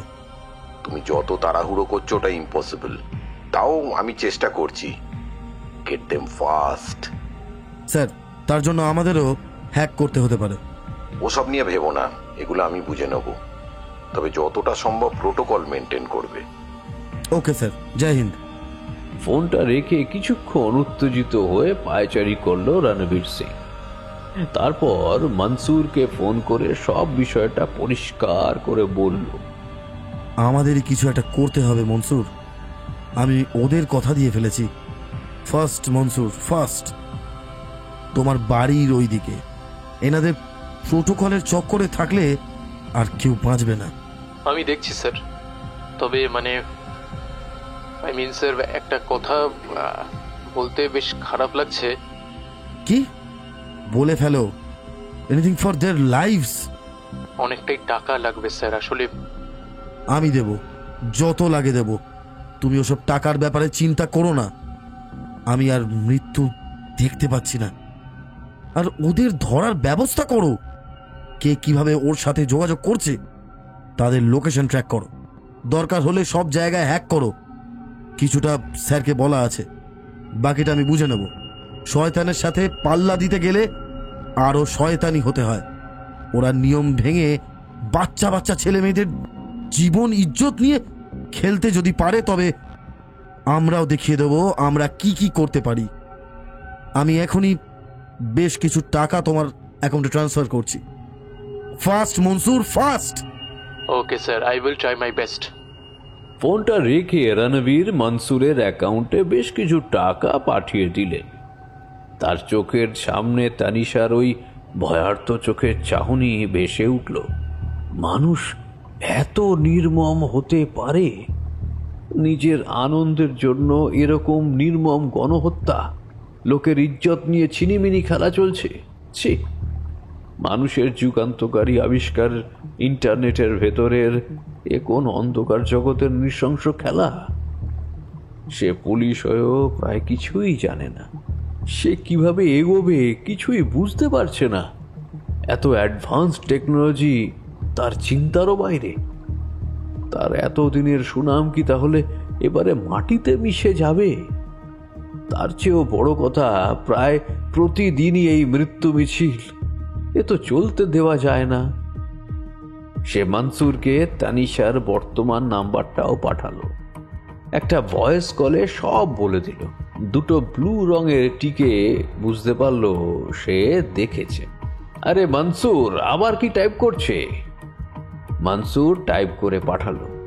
স্যার, আমি ব্যবস্থা করে ফেলেছি। ওরা আর 5-6 ঘন্টার মধ্যে সব প্রোটেকশন নিয়ে নেবে। রণবীর রিপ্লাই দিল, থ্যাঙ্কস। এরপরে রণবীর তানিশাকে মেসেজ করলো, don't worry, everything is settled. আর একটু পরেই তুমি ফুল প্রোটেকশন পেয়ে যাবে। মনে মনে ভাবলো, মেসেজটা দেখে আশা করি মেয়েটা একটু মানসিক শান্তি পাবে। মেয়েটার কথা ভেবে তার চোখে জল চলে এলো। সারা পৃথিবীতে এ কি মারণযোগ্য চলছে? এত ব্রিলিয়ান্ট ছেলেমেয়েরা সব হ্যাকিং শিখে কোটি কোটি টাকা রোজগারের জন্য কেন এত সুন্দর একটা জিনিসের অপব্যবহার করছে? মানুষ এমন সাপের চেয়েও বেশি বিষধর। এর কয়েক ঘন্টা পর রণবীর সিং নিজের কাজে ব্যস্ত ছিলেন। মনসুরকে মাঝে একবার ফোনে তানিশাকে হ্যারাস করার ব্যাপারে জিজ্ঞাসা করেছিলেন। মানসুর তাকে ম্যাক্সিমাম 2 দিন অপেক্ষা করতে বলেছে। হঠাৎই তার এক সাব অর্ডিনেট দৌড়ে এসে জানালো, sir sir sir CP sir আপনাকে অনেকক্ষণ ধরে চেষ্টা করছিলেন। উনি বললেন এক্ষুনি সবকিছু ফেলে দিয়ে টিভি চালাতে, হিন্দি নিউজ চ্যানেলটা দেখতে। হোয়াট? টিভি? তুমি বলনি আমি মিটিংয়ে ছিলাম? তাই ওনার ফোন। স্যার স্যার আমি আপনাকে সবকিছু বলছি, কিন্তু উনি বললেন তাড়াতাড়ি আপনাকে টিভির চ্যানেলের খবরগুলো দেখতে। এবার রণবীরের বুকের ভেতরটা ধড়াস করে উঠল। এক অজানা আশঙ্কায় তার গলার কাছটা যেন আতঙ্কের দলা পাকিয়ে যাচ্ছিল। রণবীর ধীর গতিতে রিমোটটা টিপে দিয়ে খবরের চ্যানেলটা খুলতেই দেখা গেল ব্রেকিং নিউজ চলছে। আজ লখনৌতে একটা বাড়িতে 3 জনের মৃতদেহ পাওয়া গেছে। শোনা যাচ্ছে এক মারোয়াড়ি দম্পতি তার একটা কন্যা সন্তান নিয়ে এসেছিলেন কয়েকদিন আগে। তাদের বীভৎসভাবে খুন করা হয়েছে। তার স্ত্রীকে সম্পূর্ণ বিবস্ত্র অবস্থায় পাওয়া গেছে, গলা কাটা ছিল। পুরুষও বিবস্ত্র ছিলেন এবং তার যৌনাঙ্গ কাটা অবস্থায় পাওয়া গেছে। মেয়েটারও বিবস্ত্র অবস্থায় গলা কাটা ছিল। তার সারা গায়ে লেখা ছিল, I am momo, momo nose everything. এখন ধারণা করা হচ্ছে মা ও মেয়ে দুজনকেই মার্ডারের আগে ধর্ষণ করা হয়েছিল কিনা। একজন রিপোর্টারকে দেখা গেল, তিনি বলছেন, এই প্রসঙ্গে আমরা ইনভেস্টিগেটিং অফিসারকে পেয়েছি। স্যার আপনারা কি জানতে পেরেছেন একটু বলুন। देखिए, ये लोग पिछले ही कुछ दिनों में कोलकाता से इधर आए थे। कॉलेज से हमें पता चल रहा है कुछ तो हादसा हुआ है। जो रिलेटिव आए थे उनसे ही हमने बॉडी आइडेंटिफिकेशन किया है, लेकिन बच्ची और माँ दोनों के ही सेक्सुअल ऑर्गन में सीमेन का ट्रेस मिला है। फॉरेंसिक टीम आ गए है, अभी इतना ही, बाकी सब हम इन्वेस्टिगेशन के बाद ही बोल सकते हैं। Thank you. আপনারা শুনলেন আসল ঘটনাটা কি ঘটেছে। ফরেনসিক টিম ঢুকে তদন্ত করছে। সঙ্গে থাকুন, আমরা আপডেট দিতে থাকব। রণবীর সিং টিভিটা কাঁপা কাঁপা হাতে বন্ধ করে দিলেন। তিনি দাঁড়িয়ে থাকতে না পেরে চেয়ারটা ধরে ধপ করে বসে পড়লেন। তারপর টেবিলে 2 হাত রেখে মুখ ঢেকে বসে পড়লেন। চোখের সামনেটা তার এক মুহূর্তের জন্য যেন অন্ধকার হয়ে গেল। তার এত প্রচেষ্টা সত্ত্বেও কি করে এসব হলো তিনি বুঝতেও পারছেন না। কে এসব, তার মানে সামনে থেকে ঘটিয়ে যাচ্ছে আর তিনি কিছুই বুঝতে পারছেন না। হঠাৎই তার ফোনটা বেজে উঠল, কিন্তু তিনি ফোনটা ধরলেন না। বুঝতেই পারছিলেন ফোনটা কার হতে পারে, কিন্তু তিনি কারোরই সঙ্গে কথা বলার অবস্থায় ছিলেন না। 2 বার ফোনটা বেজে বন্ধ হয়ে গেল। অফিসার এসে বললেন, স্যার স্যার সিপি স্যার আপনার সঙ্গে কথা বলতে চাইছেন, আপনি ফোনটা ধরুন স্যার। রণবীর মুখের হাতটা না সরিয়ে গম্ভীর ধরা গলায় বলল, আমার এই মুহূর্তে কথা বলা অসম্ভব। অফিসারকে সিপি ফোনটা লাউড স্পিকারে দিতে বললেন। এত আপসেট হলে চলবে কি করে? এসব তো হতেই থাকবে। আমাদের এত সহজে ভেঙে পড়লে কিন্তু চলবে না। স্যার, আমি আমার কথা রাখতে পারিনি। মেয়েটা আমার জন্যই মারা গেল। শুধু ও নয়, ওর পুরো পরিবারই মারা গেল। বিভৎস চিৎকার করেছে। এত ভেঙে পড়ো না। সামনে যাতে আরো ছেলে মেয়েদের এভাবে মরতে না হয়, তার জন্য তো তোমাকে লড়তে হবে নাকি? ওরা যে অ্যাডভান্স টেকনোলজি ব্যবহার করছে তা আপনি ভাবতেই পারবেন না। সেটা কি?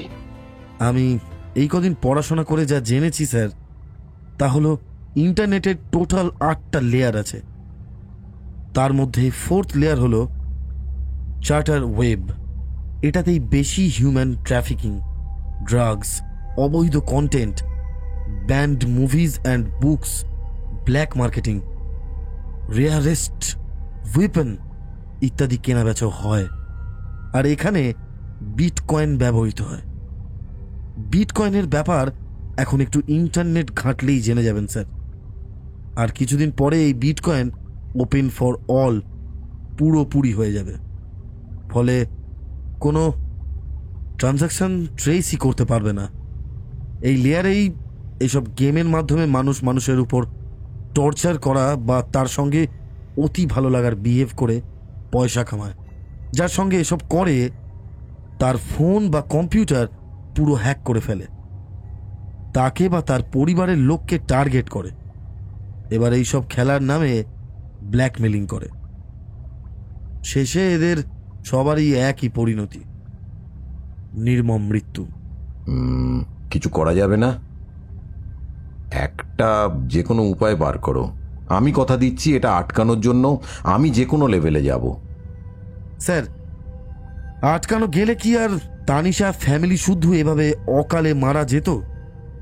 No way sir. আমরাই তো গোপন তথ্য প্রিজার্ভ করার জন্য এইসব তৈরি করেছি। সেকেন্ড ওয়ার্ল্ড ওয়ারের সময় তৈরি আমেরিকান নেভির তৈরি এই ডিপ ওয়েব কনসেপ্টটা পাবলিক না করলেই হতো। আবারও কি সেই মিত্র শক্তি পাবলিক কেন করলো? যাতে এইসব হ্যাকারদের ওরা ধরতে পারে। কিন্তু ওরা আরও স্মার্ট। হার্ডলি কোনো কোনো কোম্পানি ধরা পড়েছে, তার বদলে বিভৎস সব ডার্ক ওয়েবের লেয়ার তৈরি হয়ে গেল, আর পুরোপুরি অন্ধকার জগতের আন্ডারে ব্যাপারটা চলে গেল। সিপি একটা বড় দীর্ঘশ্বাস ছেড়ে বললেন, আমার দিক থেকে যদি কিছু হেল্প লাগে তো বলো, তবে আমি একটা কথা বলবো। যদি আমেরিকান ইন্টেলিজেন্সের মাধ্যমে কিছু হ্যাকারকে ধরে থাকে তবে আমরাই বা পারবো না কেন? আমাদেরও তো ছেলেমেয়েরা বিদেশে গিয়ে কাজ করছে নাকি? তাহলে আমরা কেন এই হ্যাকারদের ধরতে পারবো না? স্যার, এই মোমোকে ধরতে কিন্তু বিদেশেও ব্যর্থ হয়েছে, তাই আমরাও কতটা সাকসেসফুল হব এটাও এখন বড় প্রশ্ন। সিপি আবারও একটা দীর্ঘশ্বাস ছেড়ে ফোনটা রাখার আগে একটু উৎসাহিত করলেন। সিপির ফোনটা রাখতেই আবারও তার ফোনটা বেজে উঠল। রণবীর ফোনটা কেটে দিতেই যাচ্ছিল, কিন্তু হঠাৎই মনসুরের নামটা ভেসে উঠতেই তিনি ইচ্ছে না থাকলেও ধরলেন। মনসুর, আমরা শেষ পর্যন্ত ব্যর্থই হলাম। মেয়েটা তার পরিবারের সঙ্গে আমাকে ভরসা করে প্রাণ হারালো। স্যার, বিলিভ মি, আমি আর কয়েকটা ঘন্টা পেলে মেয়েটাকে বাঁচাতে পারতাম স্যার। স্যার, ট্রাস্ট মি, আমি আপনার কাছে 2 দিন চেয়েছিলাম। সেই আমি আপনাকে কথা দিচ্ছি স্যার, ওদের হয় আমি ধরবো, না হয় বরাবরের মতো এই কম্পিউটার ওয়ার্ল্ড আমি ছেড়ে দেব। এসব প্রমিস করো না, বুঝতে পারছো তো কাদের বিরুদ্ধে আমরা লড়াই করছি? তারা প্রভূত শক্তিধর। কোন ডেপথে গিয়ে তারা এসব কাজ করছে? ওদের নেটওয়ার্ক আমাদের তুলনায় অনেক বেশি পাওয়ারফুল। আমরা কি বা করতে পারি? স্যার, শোনা যায় একবার আমাদের স্বাধীনতা দিবসের ঠিক আগের দিন রাতে আমাদের পড়শি দেশ আমাদের মিলিটারি ইন্টেলিজেন্সের নেটওয়ার্ক হ্যাক করে পুরো ব্ল্যাঙ্ক করে দিয়ে একটা মেসেজ দিয়েছিল। কিন্তু আমাদের এক্সপার্টরা অল্প কয়েক ঘন্টার মধ্যেই সেটা রিকভার করে ফেলেছিল। কয়েক বছর লেগেছিল আমাদের এভিডেন্স জোগাড় করতে, আর তারপর আমরাও পাল্টা দিয়েছিলাম। সেটা রিকভার করতে ওদের অনেক সময় লেগেছিল। তারপর থেকে অনেক চেষ্টা করলেও ওরা আর কিচ্ছু করতে পারে না। সুতরাং বাপেরও বাপ আছে এবং থাকবে। জয় হিন্দ স্যার।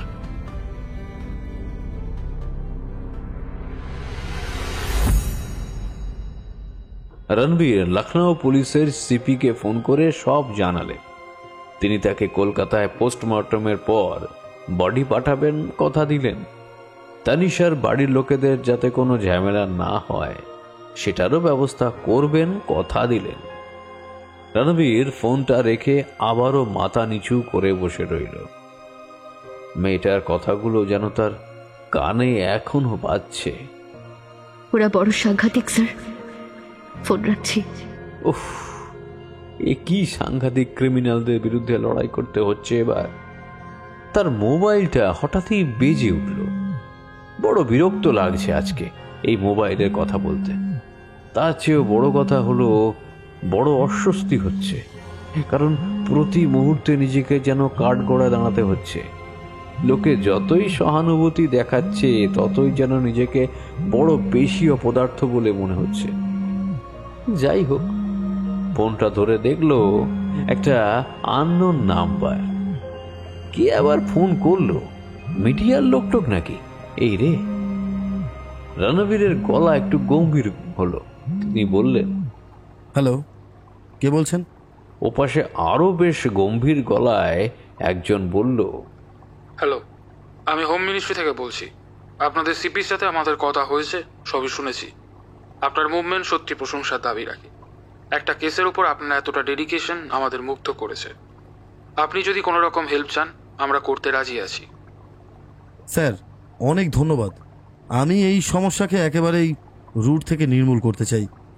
আর আমার অ্যাসিস্ট্যান্ট কম্পিউটার এক্সপার্ট, ওর কিছু মনে হয় ইন্টারন্যাশনাল হেল্প লাগবে, কারণ আপনি জানেন এটা একটা ইন্টারন্যাশনাল প্রবলেম। এক্স্যাক্টলি। আমাদের সঙ্গে এফবিআইয়ের কথা হয়েছে, আমরা এই কেসটা নিয়েও কথা বলেছি। ওরাও আপনার খুব প্রশংসা করেছে, আর জয়েন্টলি ব্যাপারটাকে ট্যাকেল করতে ওরা ইচ্ছুক। আমরাও চাই এই এতগুলো ছোট ছোট ছেলেমেয়েরা যেন অকালে ঝরে না যায়। আমি আপনার কথায় আপ্লুত স্যার। আমি তাহলে মনসুরের নাম্বারটা SMS করে দিচ্ছি। Thank you sir. ওকে, আমি আপনার নাম্বার আগে ইমেল করে দিয়েছি। ওরা প্রথমবার আমাদের মাধ্যমে যোগাযোগ করবে, আর মনসুর যদি ওদের সাথে যোগাযোগ করতে চায় এই নাম্বারটা দিয়ে দেবে, আমরা যোগাযোগ করিয়ে দেবো। চিন্তা নেই, ওয়েল প্রোটেক্টেড হয়ে সেটা করা হবে। আর আপনারও একটা এক্সট্রা প্রোটেকশনের ব্যবস্থা করছি। স্যার, মনসুরেরও করবেন প্লিজ, কারণ ও খুব সিরিয়াসলি ব্যাপারটা নিয়ে মুভ করছে। ওকে, এছাড়াও যদি কখনো কোনো প্রয়োজন হয়, আমরা একটা স্যাটেলাইট ফোন আপনাকে ও মনসুরকে পাঠিয়ে দেবো। এই নাম্বারটা তো রইলই। ধন্যবাদ sir. Jai Hind. Best of luck mister Ranbir Singh. Jai Hind. এত দিনে রণবীর সিং একটু আনন্দ পেলেন। তিনি মনসুরকে সব কথা জানালেন ও নাম্বারটা মনসুরকে আইফোনে পাঠিয়ে দিলেন। মনসুর মেসেজ করলো, স্যার, আমারও কয়েকটি ব্যাপারে একটু কনফিউশন আছে। ওদের তৈরি জিনিস, তাই ওরা এই ব্যাপারে অনেক কিছুই জানবে, এটাই স্বাভাবিক। আর তাছাড়া একটা বিরাট বড় ডার্ক ওয়েবসাইটের মালিককে ওরা অ্যারেস্ট করেছিল, তাই ওদের সাথে কথা বললে আমি এনরিচারও হব। আল্লাহ চান দোষীদের চরম শাস্তি হোক, আর চিন্তা নেই স্যার। তোমার কথাই যেন সত্যি হয়। Best of lakh. রণবীর একটু ভালো ফিল করলো। হয়তো তানিশার ফ্যামিলিকে তিনি রক্ষা করতে পারেননি ঠিকই, কিন্তু তাও তাদের ইনভেস্টিগেশনটা একটা পজিটিভ দিকে যাচ্ছে।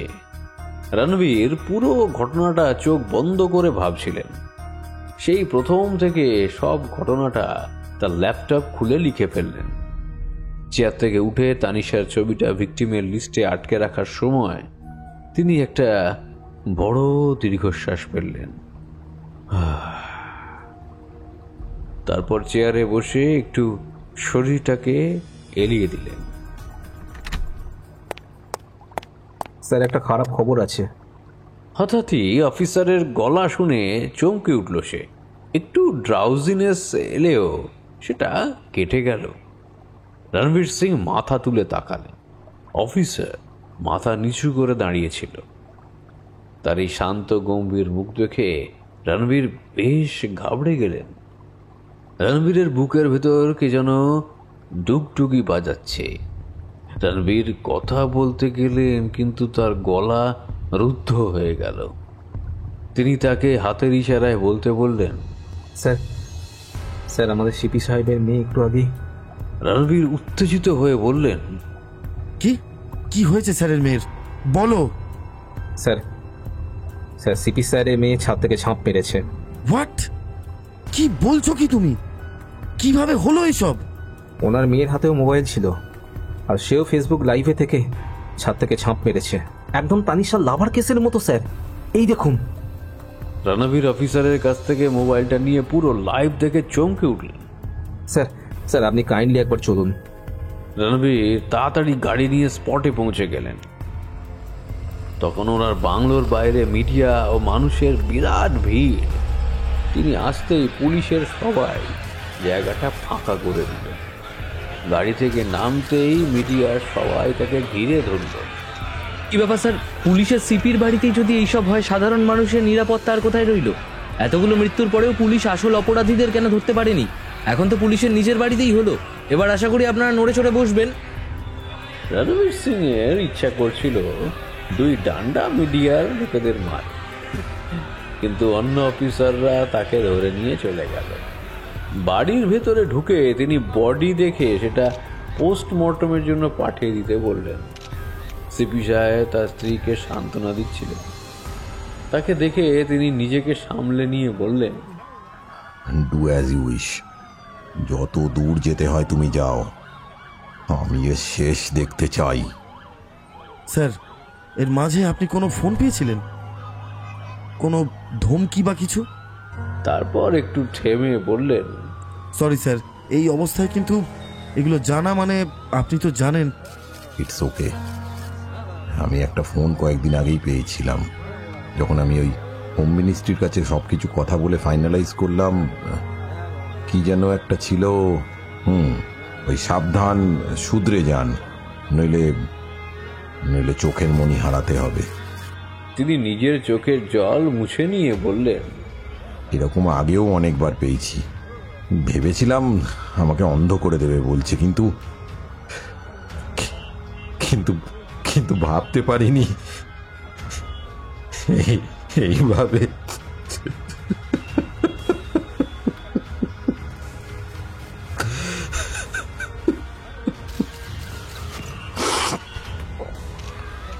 তার গলা রুদ্ধ হয়ে এলো। ফরেন্সিক টিম চলে এসেছিল।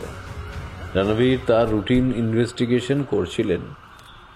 সিপি সাহেব এসে ফোনটা দিয়ে বললেন, হোম মিনিস্ট্রি থেকে ফোন এসছে, আমি যা বলার বলেছি, ওরা তোমাকে চাইছে। বলে ফোনটা দিয়ে চলে গেলেন। আরও একটা ঘটনা ঘটে গেল, ভেরি স্যাড। এফবিআই থেকে 3 জন অফিসার এসেছেন, তারা কিছু ক্লু পেয়েছে। আমি আগের দিন আপনাকে বলিনি, ব্যাপারটা সিপি সাহেব আমাদের জানাতেই আমরা এফবিআই এর সাথে যোগাযোগ করি। বাপ্পা, আমাদের দেশ অনেক এগিয়ে গেছে, আমি তো কল্পনাই করতে পারছি না। অ্যাকচুয়ালি আমরা ঠিক করিনি, ব্রাদার বলা ভালো যে ওরাই ওদের বিদেশ সচিব মারফত আমাদের সাথে যোগাযোগ করে। নইলে আপনারা তো জানেনই, আমাদের 18 মাসে বছর। আমাদের দেশে মোমোর প্রকোপ বেড়ে যাওয়াতে ওরাও ওরিড। আমার মনে হয় ওদের অফিসার লিওনেলের সঙ্গে কথা বললে আপনার ব্যাপারটা ক্লিয়ার হবে। Good afternoon. Very bad incident, but আমাদের এগিয়ে যেতে হবে। আমরা আপনাদের এইসব কেস নিয়ে যথেষ্ট স্টাডি করেছি। এমন সব তথ্য আমাদের হাতে এসেছে যেটা শুনলে আপনি হয়তো চমকে যাবেন। আপনি প্লিজ দিল্লিতে চলে আসুন, আমি ফোনে সব বলবো না। Very good afternoon sir. আমার মনে হয় আপনারা যদি কলকাতায় আসেন তাহলে ভালো হয়, কারণ ভেরি রিসেন্ট কলকাতায় 2টো ঘটনা ঘটেছে, আর একটার সঙ্গে আর একটা যুক্ত। তাই আমার মনে হয় আপনারা স্পটে এলে ভালো হবে। ওনারা একটু আলোচনা করে বললেন, ওকে, আমরা কালকে কলকাতায় যাচ্ছি, তবে এই কথা আপনি কাউকে জানাবেন না। ওকে? ওকে বলে ফোনটা ঝেড়ে দিলেন। ফোনটা গিয়ে সিপিকে দিতে গেলে তিনি বললেন, এই ফোনটা কি তোমার তদন্তের জন্য লাগবে? স্যার, দিলে খুব ভালো হয়। আমি স্যার 2 দিনের মধ্যেই দিয়ে দেব। আপনার এত হেজিটেট করছো কেন বলো তো? মানে আমি তো বললাম রাখো এটা। রণবীর তাকে ধন্যবাদ জানিয়ে ফোনটা অফ করে একটা প্যাকেট নিয়ে অফিসারকে দিয়ে দিলেন। এমন সময় তার মোবাইলটা হঠাৎ বেজে উঠল। তার ফোনটা ধরবার ইচ্ছে করছিল না একদমই। ফোনটা বেজে বেজে বন্ধ হয়ে গেল। তিনি গাড়িতে উঠে পড়লেন। গাড়ি চলতে লাগলো। ফোনটা আরো 2-3 বার বেজে বন্ধ হয়ে গেল। বিরক্ত হয়ে রণবীর ফোনটা বের করে দেখলেন মনসুরের নাম্বার। তিনি কল ব্যাক করলেন। স্যার, সিপি স্যারের কাছে গেছিলেন? হ্যাঁ, খুব খারাপ লাগছে স্যার, একদম ভেঙে পড়েছেন। সান্ত্বনা দেবার কোনো ভাষা পেলাম না। ওনার বাড়িতেও যে ওরা ঢুকে পড়বে সেটা আমারও চিন্তার অতীত। কেন স্যার? তিনি তো আমাদের সমাজের বাইরে, তাহলে শুধুমাত্র সিপি বলে কেন তার বাড়ি পার পেয়ে যাবে? রণবীর একটু থমকে গিয়ে বললেন, হ্যাঁ, যুক্তির দিক থেকে দেখতে গেলে তুমি ঠিক, কিন্তু সিপির মেয়ে যে এই খেলায় যুক্ত হলো আর উনি বা বাড়ির কেউ টের পেল না। স্যার, অতীতে এক বিখ্যাত এমপির বিখ্যাত ফিল্ম স্টারের ছেলের বাড়িতেও AK-47 পাওয়া যায়। I think you know that. আর যখন সেটা পাওয়া গেছিল লোকে অবাকও হয়েছিল।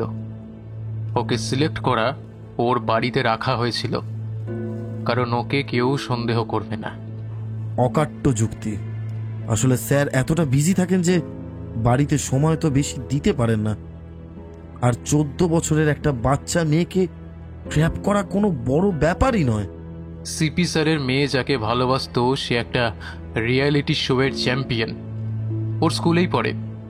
অল্প বয়সে মানুষ ভুল করে, আর তার খেসারত তার প্রিয়জনকে দিতে হয়। যাই হোক, স্যারের বাড়িতে আর কি হলো? কোনো কিছু কি খবর পেলেন? রণবীর সিং মনসুরকে বলেই ফেলেছিলেন, কিন্তু FBI এর বারণের কথা মনে পড়তেই সব চেপে গেলেন। না, সেরকম উল্লেখযোগ্য কিছু হলে তো তোমাকে জানাতে আমি। একটার পর একটা মৃত্যু, আর ভালো লাগছে না। কিছু একটা করা দরকার ভাই। বড়ই অসহায় লাগছে নিজেকে। Please do something. স্যার, চেষ্টা তো করছি। একটু থেমে বলল, বিদেশ থেকে কেউ কি আপনার সঙ্গে যোগাযোগ করেছিল স্যার? একজন ফোন করে ইংলিশে সব কথা জিজ্ঞেস করলেন। আমি যা বলার বলেছি, ওনারা আবারও যোগাযোগ করবেন বলেছেন। ঠিক আছে, তুমি তোমার মতো চেষ্টা করো। আর যা বলেছিলে 2 দিনের মধ্যে জানাবে, তার কি হলো? আজ কিন্তু জানাবো না বলিনি স্যার, ভালো করে মনে করে দেখুন। আমি 2 দিন সময় চেয়েছিলাম, তা প্রথম খবরটা তো পেলেন। কি? কেন? সিপি সাহেবের বাড়ির ব্যাপারটা। রণবীর একটু অবাক হয়ে জিজ্ঞাসা করলো, হোয়াট? কি বলছো তুমি? মনসুর এবার খুব জোরে হেসে উঠল। স্যার, আপনার সঙ্গে হোম মিনিস্ট্রির কেউ কথা বলেনি? মিথ্যে কথা বলছেন তো? আই মাস্ট সে স্যার, আমি আপনার কাছ থেকে অন্তত এটা আশা করিনি। মানে মনসুর, আমি তোমাকে জানাতেই চেয়েছিলাম, কিন্তু বারণ ছিল বলে করতে পারেননি কি, তাই তো? রণবীর একটু আমতা আমতা করে বললেন, ভেরি সরি। তোমার কাছ থেকে আমার লুকোনো ঠিক হয়নি। কিছু মনে করো না ভাই। কিন্তু কি সব খবর বলছিলে? প্রথমটা সিপি স্যারের বাড়ির ঘটনা। তুমি আগে থেকে কি জানতে নাকি? সিপি স্যার বোকা জানতাম, কিন্তু আপনিও দেখছি বড্ড বোকা। এখনো বুঝতে পারছেন না? জানেন, আপনার দেওয়া হোম মিনিস্ট্রির ফোন ট্যাপ করে আমি আপনার সঙ্গে সিপির ফোন হওয়া সব কথা শুনতে পাই। ঠিক যেমন তানিশার সঙ্গে হওয়া কথাগুলো জেনেছিলাম, এক্স্যাক্টলি সেরকম। ওটা তো আপনি আমাকে বলেছিলেন। Right right right. দেখুন কি সুন্দর এক্সিকিউট করেছিলাম। আপনারা একেবারে স্টান্ট হয়ে গিয়েছিলেন কি, তাই তো? আর সিপি স্যার বড্ড বাড়াবাড়ি করেছিলেন, তাই ওনাকে ধমকি দিয়েছিলাম। কিন্তু কে শোনে কার কথা? তাই অগত্যা মেয়েটাকে ট্র্যাপ করে মোমো খেলার মাধ্যমে মারতে হলো।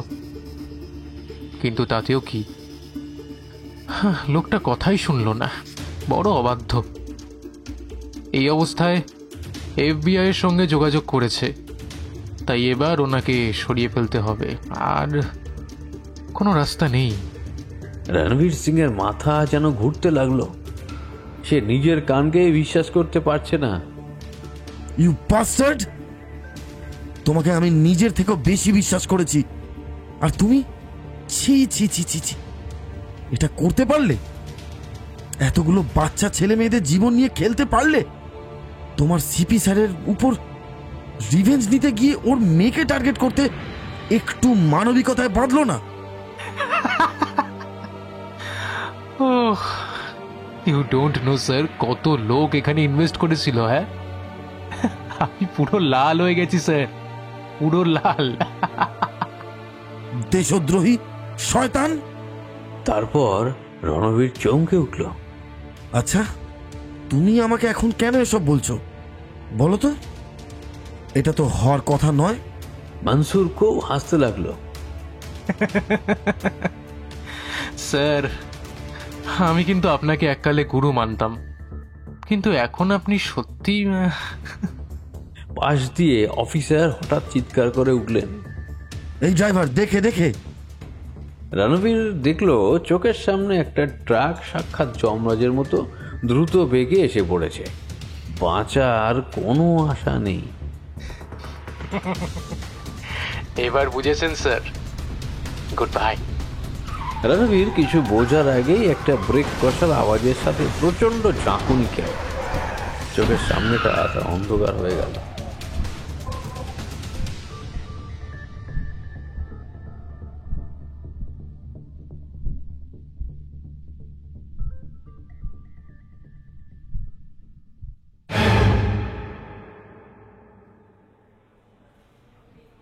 শুনতে পাচ্ছেন মিস্টার সিং?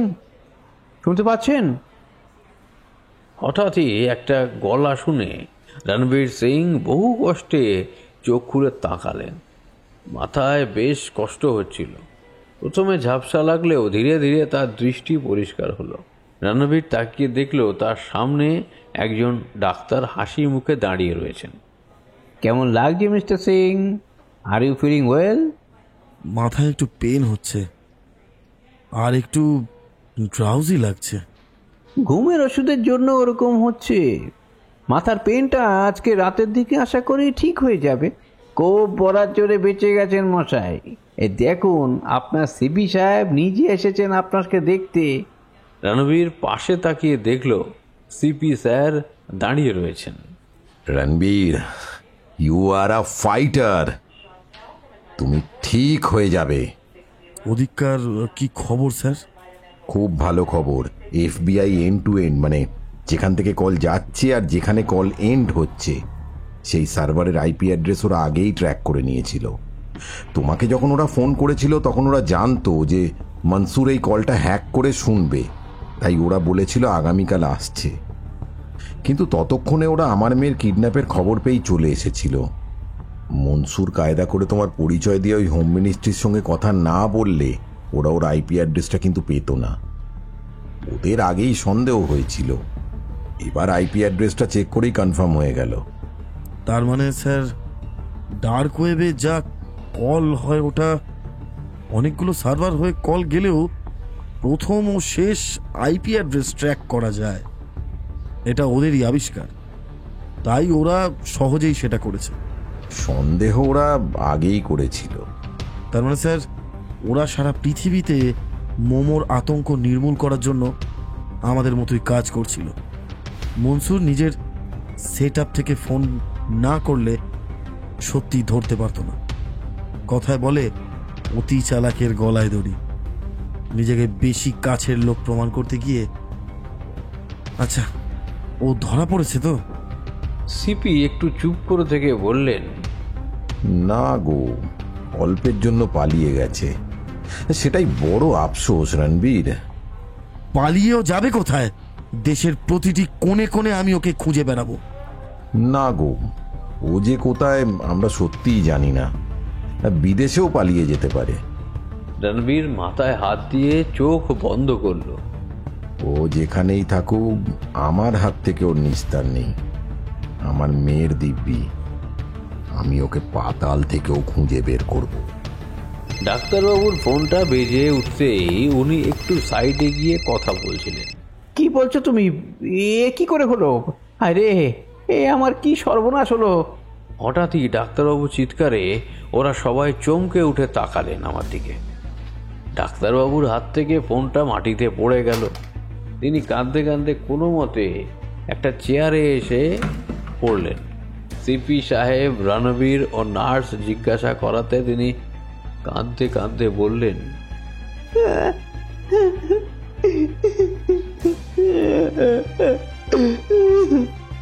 আমার মেয়ে ছাদ থেকে একটু আগে ঝাঁপ দিয়েছে।